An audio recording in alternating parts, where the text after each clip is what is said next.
قل هذه سبيلي أدعو إلى الله على بصيرة أنا ومن اتبعني وسبحان الله وما أنا من المشركين.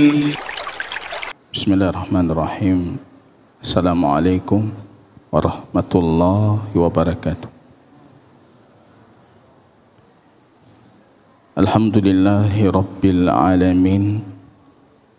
Wassalatu wassalamu ala sayyidil anbiya'i wal mursalin wa ala alihi wa sahbihi ajma'in, amma ba'du. Ikhwatal iman, a'azani Allah wa iyyakum jami'an.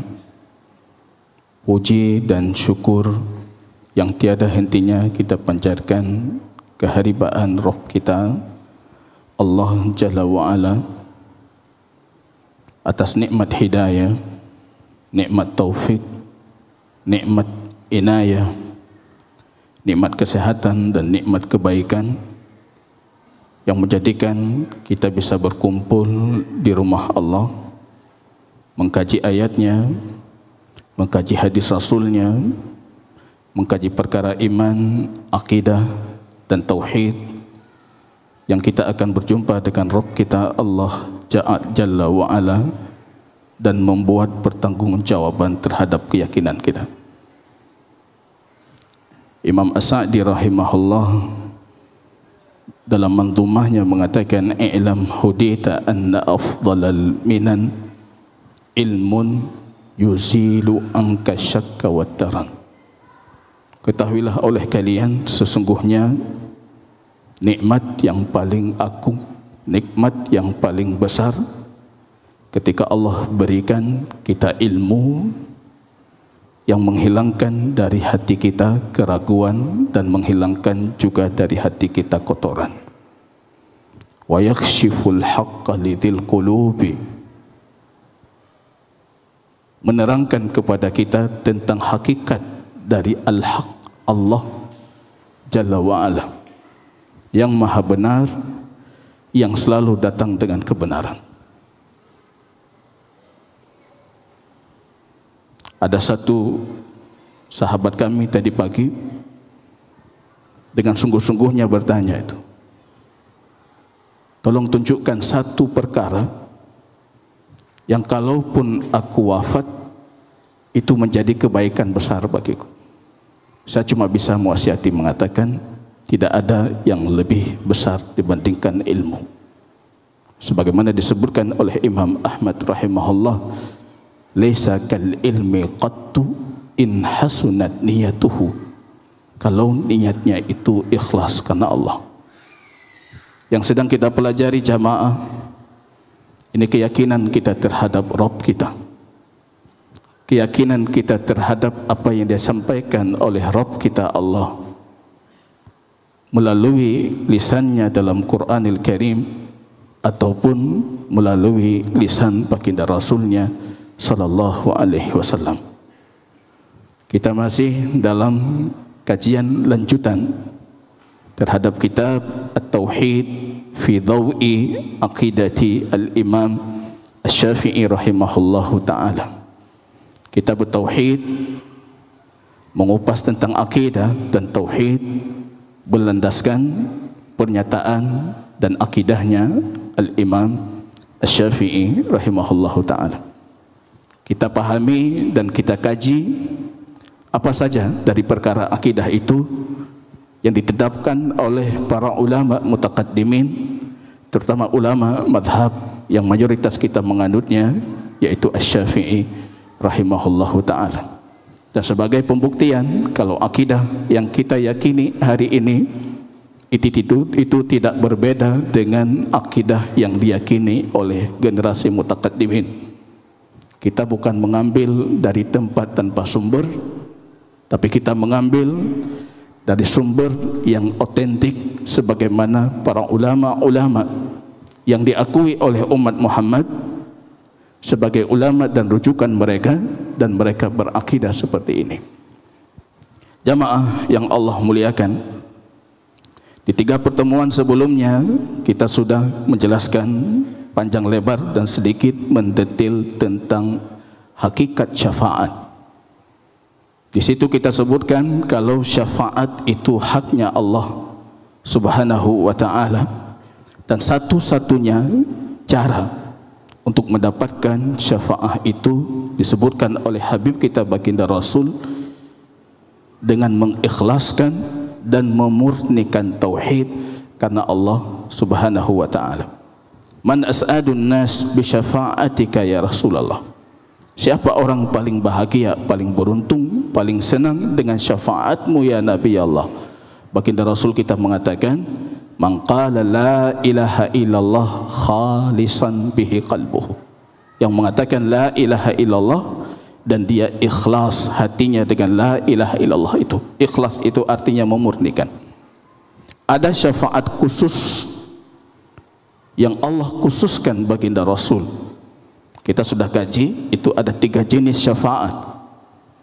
Dan ada syafaat umum yang Allah berikan untuk umat baginda Rasul. Barangkali saya dan anda mudah-mudahan termasuk yang mendapatkan syafaat dan memberikan syafaat di hari kiamat. Amin ya rabbal alamin. Selama Allah ridha untuk akidah kita, Allah izinkan kita atas kemurnian tauhid yang kita datang berjumpa Allah dengannya, Allah ridha terhadap ibadah kita yang bersumberkan petunjuk dari Habib kita baginda Rasul sallallahu alaihi wasallam. Itu syarat mendapatkan syafaat kaum muslimin rahimani wa rahimakumullahu ta'ala. Mudah-mudahan yang berhadir ini menjadi salah satu bentuk fastabiqul khairat yaumal qiyamah. Kita akan datang sebagaimana hadis Abu Daud yang sudah kita bacakan.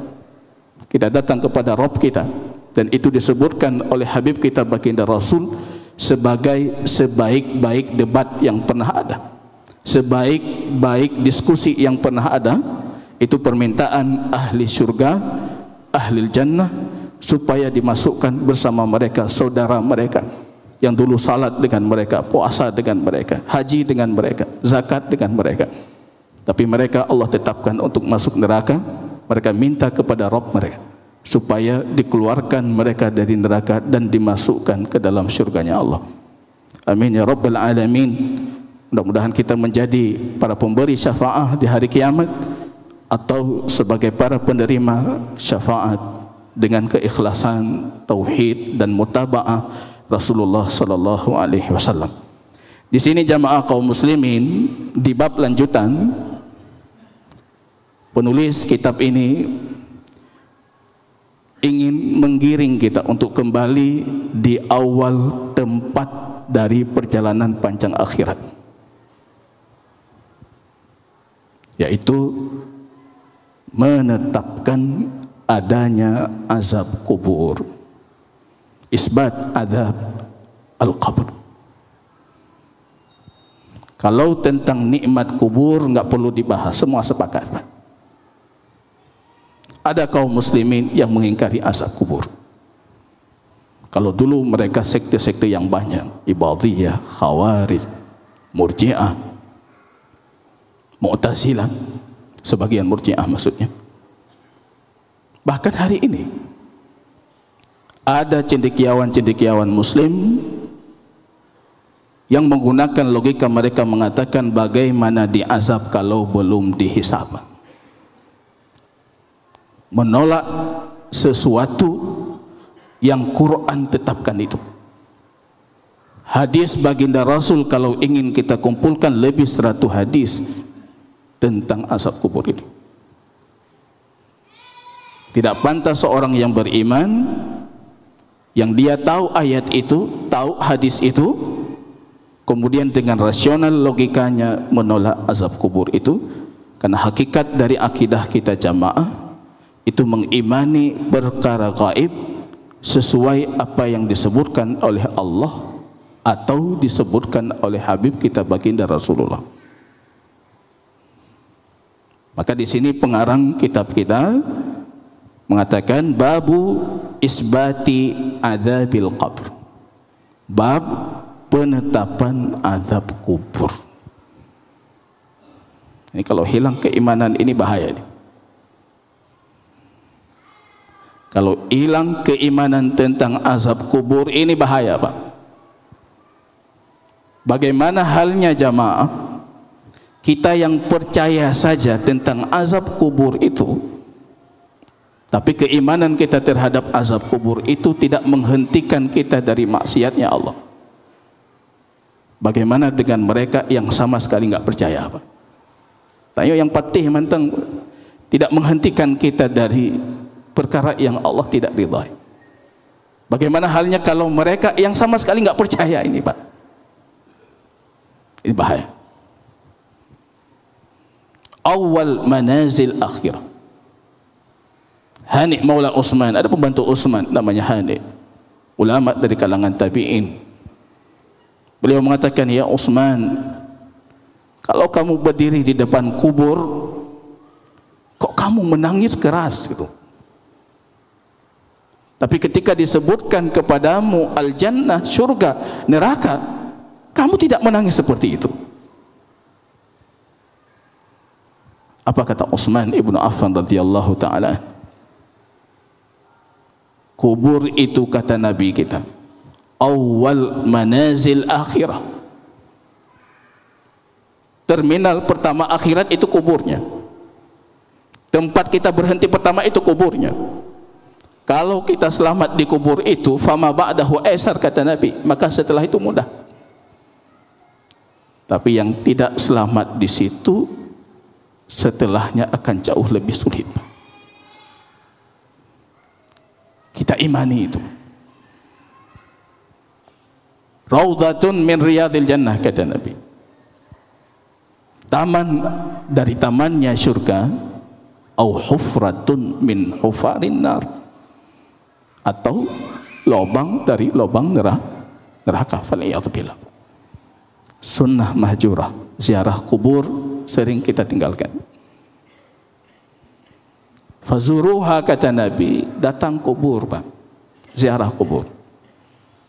Selain mendoakan saudara kita, mendoakan kerabat kita, mendoakan kaum muslimin, tapi dengan ziarah kubur itu bisa melunakkan hati kita, kata Nabi.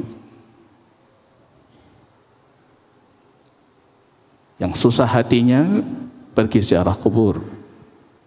Tidak ada yang mengingat kematian, kata Rasul, fi dhaikin, ketika hatinya sulit, illa wasa', kecuali Allah lapangkan hatinya. Apa kita susah dunia kalau akhirnya ke sana, Pak? Yang lagi Allah lapangkan datang ziarah kubur juga, kata Rasul. Kadang-kadang kita dalam kelapangan itu lepas kontrol, tapi ketika kita ziarah kubur, kita sadar kalau ujungnya ke sana juga. Awal manazil akhirah, kalau di sana selamat kita. Tidak mungkin yang selamat di kubur tidak selamat setelahnya, itu nggak mungkin, kata para ulama. Tapi bisa jadi yang tidak selamat di kubur selamat setelahnya, karena sebab pengampunan Allah itu banyak. Pastikan kita selamat dulu. Iman, akidah, tauhid, mutaba'ah yang kita datang menghadap Allah Subhanahu wa taala dengan itu. Aksiru min dzikri hadhimi ladzat. Ingat mati, kata Nabi, perbanyak mengingat mati. Yang paling capek itu memang kejar dunia, Pak. Lelah kita. Dan salah satu azab Allah untuk yang lari di belakang dunia, dalam hadis Abu Daud, Allah lelahkan dia.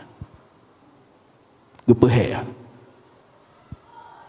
Kita jumpa ahli dunia, para pekerja dunia itu selalu mengeluh hetat. Dalam hadis Abu Daud, itu azab. Mau Anda lari kencang, lari pelan, ujungnya tetap sama, Pak. Finishnya mati. Beberapa waktu lalu kami ikut jalan santai dari kantor, ikut jalan santai. Tiba-tiba di hadapan saya itu nayang pelung, Pak. Karena diiming-imingi di sana dapat kupon.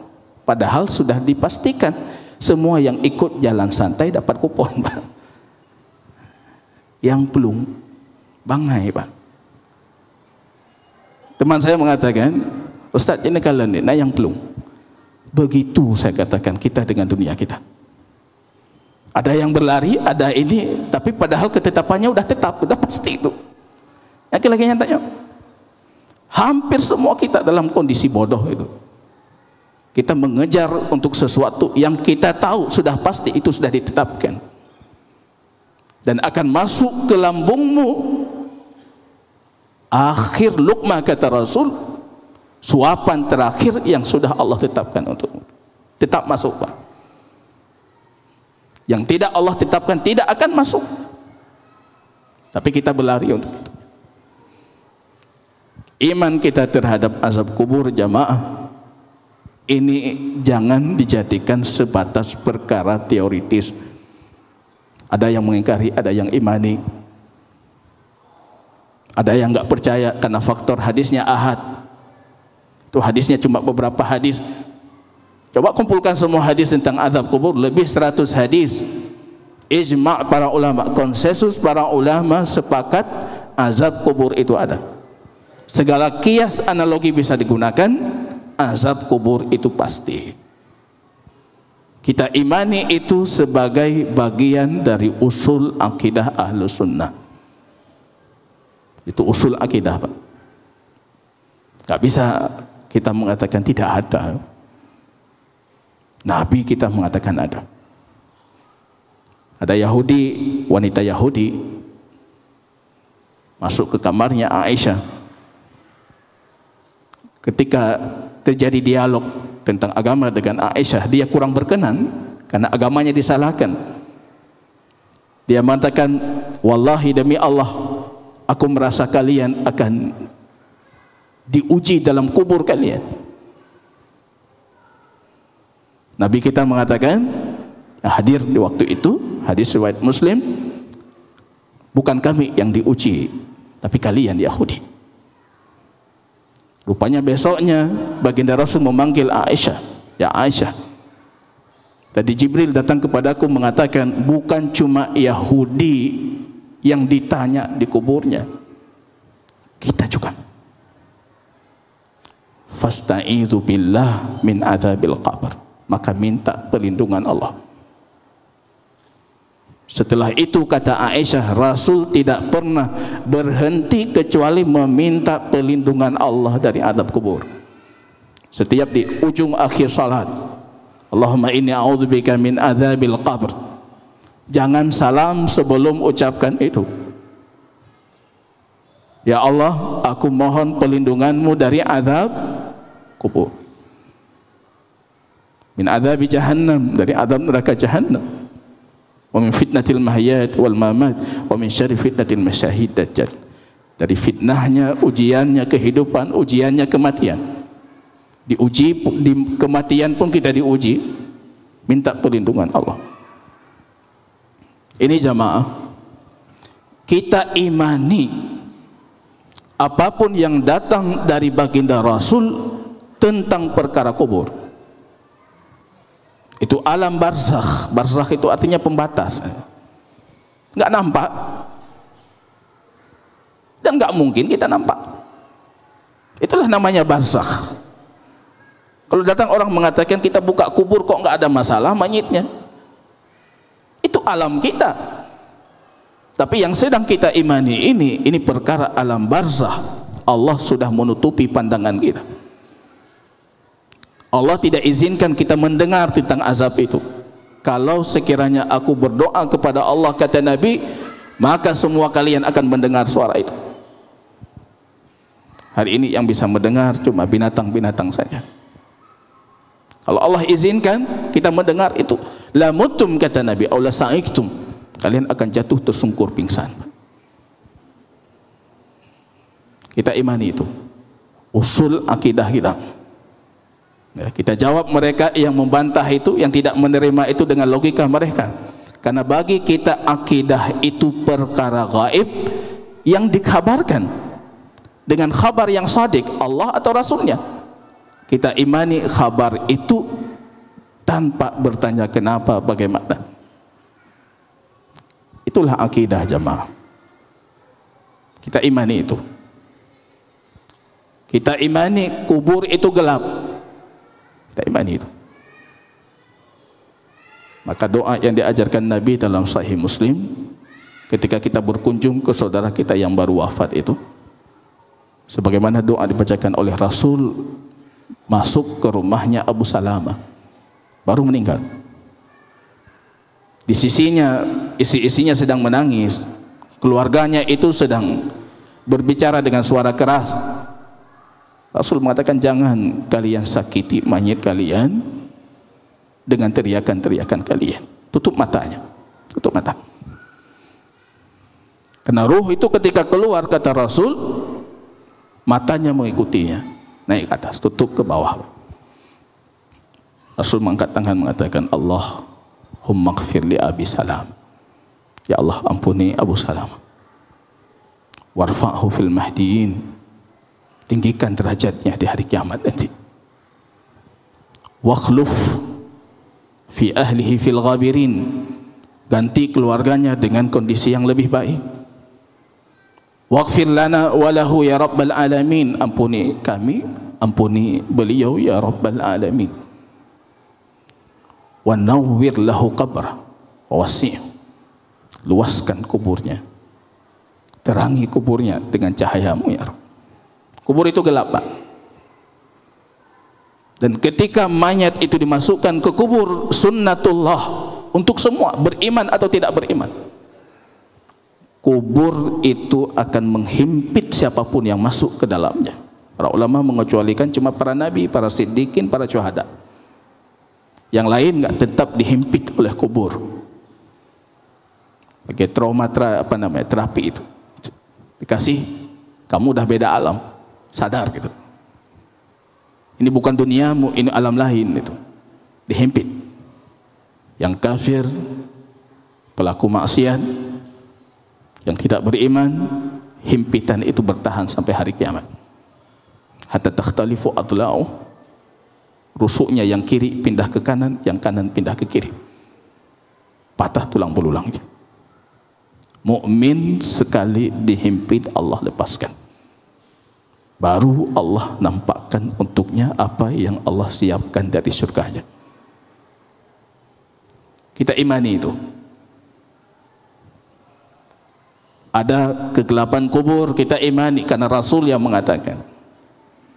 Ada himpitan kubur, kita imani karena Rasul yang mengatakan. Ada fitnah kubur itu ujian mungkar nakir.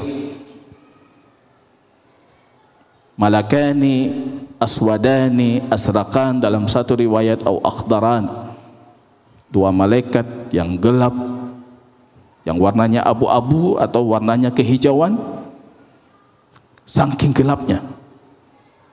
Bukan namanya mungkar nakir, tapi sifatnya mungkarun wa nakir.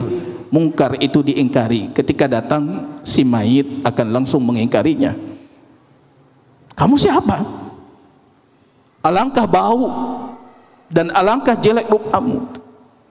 Kita ingkari itu, maka disebutkan sebagai mungkarun wa nakir. Boleh juga Anda meyakini sebagai namanya, tidak ada masalah. Karena satu riwayat yuqalu lahu, dikatakan kepada salah satunya mungkarun, wa yuqalu lil akhari nakir. Ada mungkar, ada nakir. Bukan nangkir, Pak. Nangkir kan bahasa Arab ya. Mungkar, nakir. Bena malaikat, bena musuh. Mungkarun, nakir. Nakir itu sangat diingkari. Fitnah kubur, kita imani. Pertanyaan sederhana, ma rabbuk? Siapa Tuhanmu? Mukmin akan mengatakan dengan tegasnya, Allah Rabbi. Kafir, fajir, pelaku maksiat, dia cuma bisa mengatakan Malaikat itu membawa mitrakah, martil yang besar, dan memukulnya di ubun-ubunnya hingga dia masuk ke kerak bumi yang paling dalam. Gebel, ditanyakan lagi, madinu, agamamu apa? Nabimu siapa? pukul lagi. Itu fitnah kubur. Jawaban untuk mereka yang berargumen mengatakan, bagaimana diazab, hisab pun belum. Mereka diazab karena kegagalan mereka menjawab ujian. Mereka tidak mampu menjawab itu. Kalau azab neraka itu nanti setelah hisab. Lepas dari itu kita nggak masuk ke dalam teori-teori akal, rasional logika yang tidak bersumberkan wahyu Allah. Kita imani akidah sebagaimana Rasul imani. Kalau mau selamat, ya itu cara kita berakidah. Kita tahu mana sumbernya. Rasul tetapkan ada fitnah kubur dan ada azab kubur. Ini di sini pengarang kitab kita menyebutkan satu hadis yang disepakati oleh para ulama kita, satu ayat itu sebagai dalil yang jelas, dalil yang terang benderang tentang adanya azab kubur, yaitu surat Ghafir ayat 46. Surat Ghafir ayat 46. Kalau dalil lain dari Al-Quran yang sejelas ini mungkin tidak kita dapatkan, tapi hadis Rasul mutawatir banyak sekali. An-naru yu'raduna 'alaiha ghuduwwan wa 'ashiyya, kata Allah. Wa yauma taqumu sa'atu adkhilu ala fir'auna asyaddal 'adzab. Supaya Allah mengatakan di sini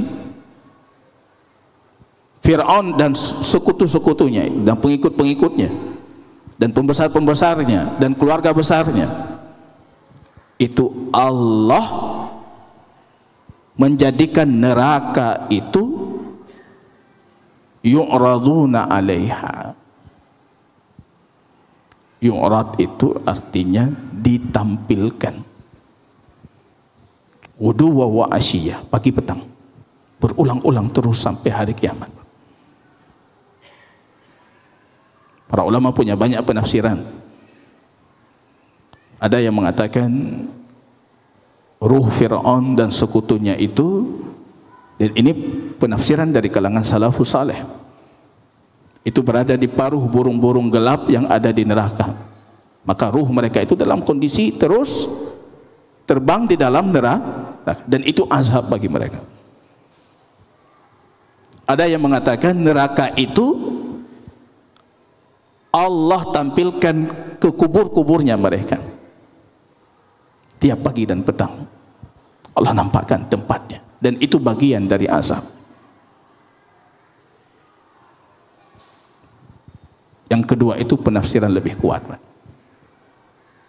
Kita tahu nanti ada hadis panjang, coba dikaji, dalam Musnad disebutkan tentang perjalanan ruh setelah keluar. Itu hadisnya panjang. Yang kesimpulannya tempat ruh itu ada 5 tempat itu. Kalau ruh para nabi dalam hadis sahih itu disebutkan bersemayam di bawah arsy-Nya Allah. Ruh para nabi, para anbiya itu bisa melihat seluruh isi surga. Ruh para syuhada Allah jadikan di paruh burung-burung hijau yang terbang di surganya Allah. Terbang-terbang dia. Ruh orang-orang mukmin yang saleh itu bersemayam di pohon-pohon yang ada di dalam surga. Nggak bisa keliling, nggak bisa ini, tapi kita bersemayam. Tapi dalam kondisi penuh kenikmatan. Yang fajir, yang kafir itu, ketika ruhnya keluar naik ke atas langit, penjaga pintu langit pertama menciumi bau yang sangat busuk, mengatakan ma antanak, baumu jelek sekali, rupamu jelek sekali, jangan kesini, jangan kesini. Maka dilempar ke sijil, ke bumi yang paling dalam. Itu posisi ruh. Ahlus sunnah meyakini ada kondisi tertentu berdasarkan hadis Rasul, ruh itu kadangkala dikembalikan ke jasad, terutama di saat ruh itu diazab. balik, Pak. Ketika datang mungkar nangkir dikembalikan, Pak. Kita imani itu. Ruh orang beriman di kubur mereka itu dalam kondisi kenikmatan. Bahkan akidah Ahlussunnah meyakini berdasarkan hadis baginda Rasul dalam Musnad, ruh-ruh kita itu bisa saling berkunjung dan bisa saling berziarah, Pak. Sebatas itu kita yakini, Pak. Mai wo rumah nepajuh buah namangat bek bengehro nyanya lain lah, Pak. Kita sebatas meyakini apa yang dikabarkan oleh Nabi. Kalau Rasul mengatakan mereka bisa berziarah karena menziarahi saudara mereka seiman walaupun di alam barzah pun itu bagian dari kenikmatan Allah untuk ruh-ruh orang mukmin. Ahlussunnah meyakini ruh orang beriman itu merasa senang dengan kebaikan yang dilakukan keluarganya di dunia, dan mereka sedih dengan keburukan yang dilakukan keluarganya di dunia. Maka hati-hati ini. Termasuk saya, ini nasihat untuk saya sendiri. Ketika kita melakukan keburukan, ada yang kita sakiti di dalam kubur mereka itu. Perasaan mereka. Saya pernah terharu, ada satu yang datang mengatakan, saya hari ini takut membuat buruk itu karena bapak saya sudah meninggal, katanya. Kalau dulu ketika beliau masih hidup, mungkin dia nggak tahu kalau apa yang saya lakukan di belakang beliau. Tapi karena beliau sudah dikubur, saya dengar ceramah Ustaz itu menjelaskan ruh itu mengetahui itu, senang dengan kebaikan dan sedih dengan keburukan keluarganya, nggak berani lagi membuat yang buruk. Semoga itu jadi pelajaran untuk kita juga jamaah. Qala al-Imam Ibnu Katsir, kalau kita lihat ayat ini, rupanya Fir'aun di alam barzah itu pagi dan petang Allah nampakkan untuk mereka itu neraka. Baru Allah lanjutkan firman-Nya, wa yauma taqumu sa'ah, ketika terjadi hari kiamat maka masukkan keluarga Fir'aun itu ke azab yang paling pedih. Berarti neraka tadi yang dinampakkan itu bukan di hari kiamat. Itu sebelum hari kiamat. Berarti di alam barzakh. Diyakini oleh mayoritas Ahlussunnah dan ijma' para ulama kita. Qala Imam Ibnu Katsir, wa hadhil ayah aslun kabirun fi istidlali ahli sunnati atau ahli sunnati ala adzabi barzakh fil qubur.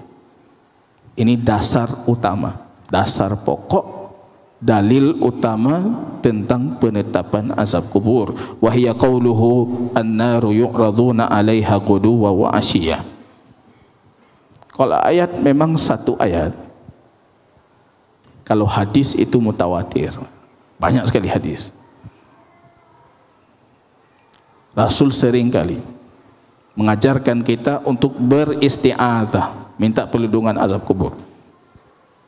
Rasul sering kali mengajarkan kita tentang penyebab orang diazab di kubur. Salah satunya hadis Ibnu Abbas, Bukhari Muslim, ketika Rasul melewati dua kubur, kemudian Rasul mendengar duanya sedang diazab. Rasul mengatakan, innahuma la yu'adzabani wa ma yu'adzabani fi kabirin. Mereka sedang diazab dan bukan diazab karena perkara besar.